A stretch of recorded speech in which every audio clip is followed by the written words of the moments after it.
You know, I remember it like yesterday. My mother telling me, "You want to hear God laugh? Tell him your plans." Back then, I didn't fully understand what she meant. I thought she was trying to stop me from dreaming. But you see, now I know. She was warning me about building a life from pain instead of purpose. You see, I had a plan to survive. God had a plan to heal. I had a plan to stay guarded. God had a plan to break me open and show me who I really was.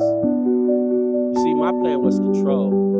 His plan was surrender. I chased validation. He gave me identity. And what I've learned is this: your plan might get you what you want. God's plan is guaranteed to give you what you need. You see, you don't have to see the sun to know light is still working. Even on a cloudy day like this, God's light don't miss. So if you found yourself in a quiet place, tap the heart and follow for part 3. You see, we're not chasing